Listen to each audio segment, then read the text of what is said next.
Army mateys, and happy Friday to ye all.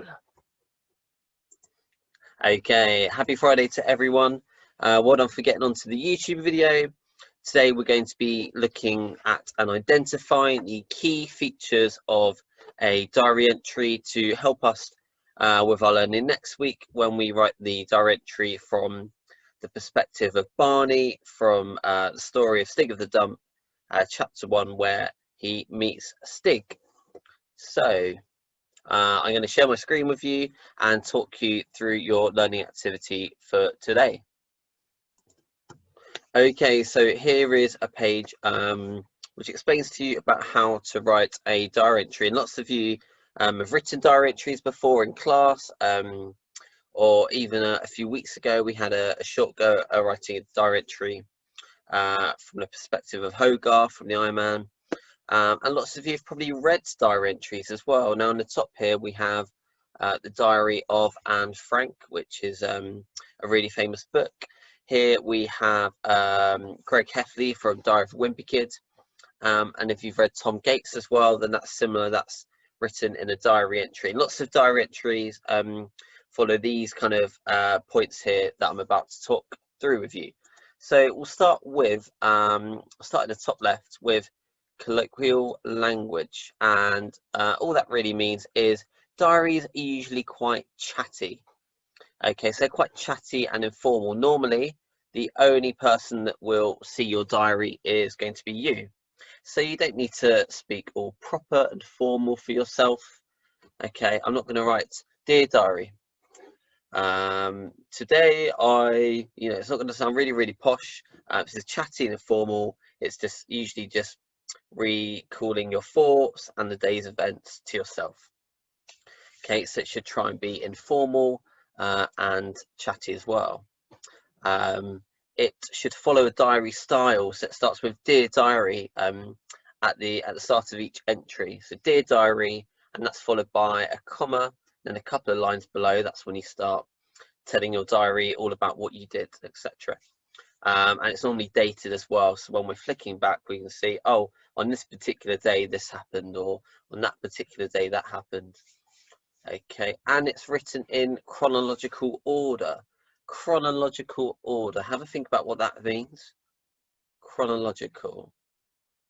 Okay, so chronological is the order that things happen in. So when we're writing a diary entry, I'm not going to say, Dear Diary, today I had lunch at approximately 12 o'clock.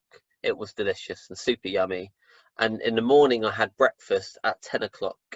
And then I brushed my teeth and went to bed. But before that, I went out for a bike ride and fell off my bike.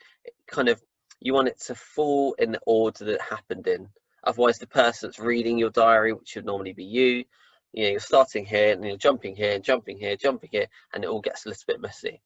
And we can so put it in chronological order. We can also use time adverbials.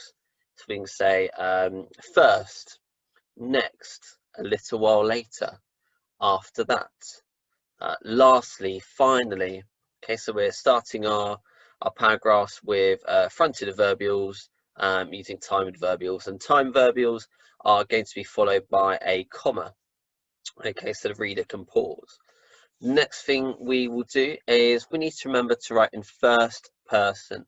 Okay, so we're not saying, I won't write, Dear Diary, today Mr. Macrum went to Sainsbury's and then he bought some chocolate and then he bought a baguette and then he decided to drive home.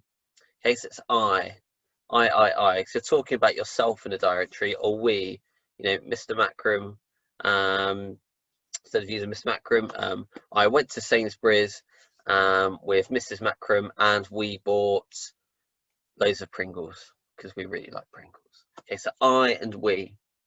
The next thing we need to think about is self-reflection.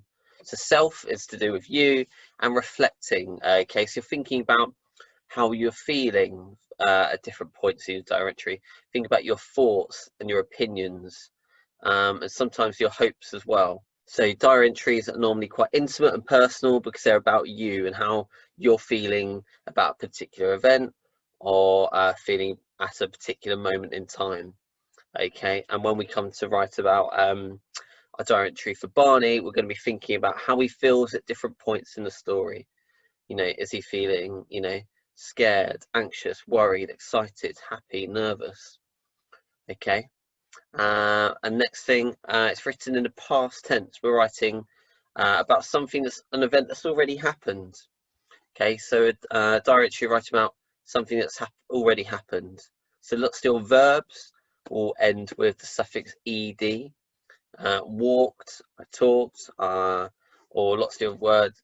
You know, I ran. So think about writing in the past tense. Okay, about something that's already happened. Okay, because we can't say you know, how we feel about something that hasn't already happened to us yet. We say how we might feel about something. We can't say, you know, next week I went to Disneyland and I felt this. We don't know how we feel a week from now. Okay, so writing the past tense. Okay, and the last thing, detailed descriptions. Remember to use more than one sense. So we have 5 senses: touch, taste, see, hear, and smell. So make sure you include in all of those.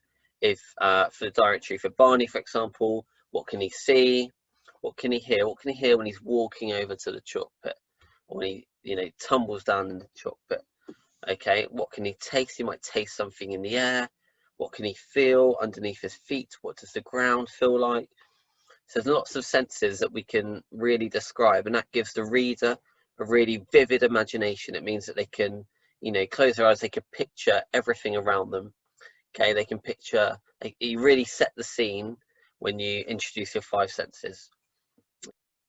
Remember to use similes and metaphors as well. So similes, saying something is like something or as something, so that the reader, instead of you know, saying, oh, I went for a walk today and I saw a large puddle. You know, large could be this big, could be this big. If you just say if you add description to the puddle, you know, the puddle was as large or the size of a car.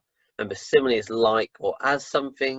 You're comparing something, and a metaphor is when you're saying something is something. So that makes, you know, really effective diary entries as well, because, you know, you really want the reader, which is yourself, you want you know, the diary entry to take you back to that moment where you can picture everything with the 5 senses, and you've got a really good grasp and understanding of that particular moment in time.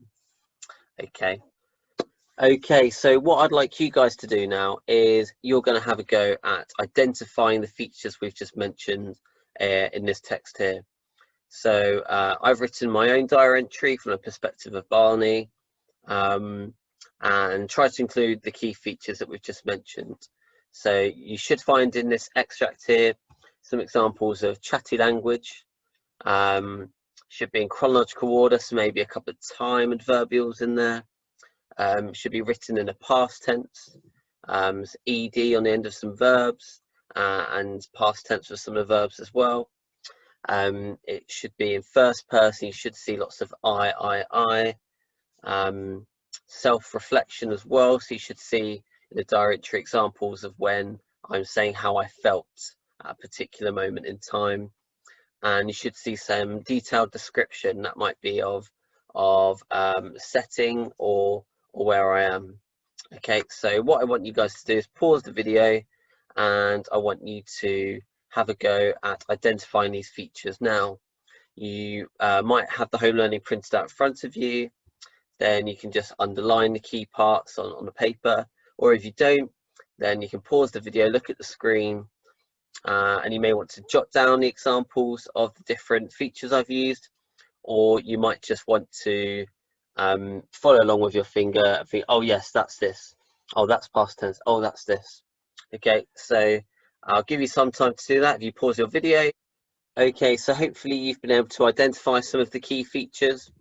We'll talk a little bit more about this on Monday, when you guys have a go at writing your own diary entry.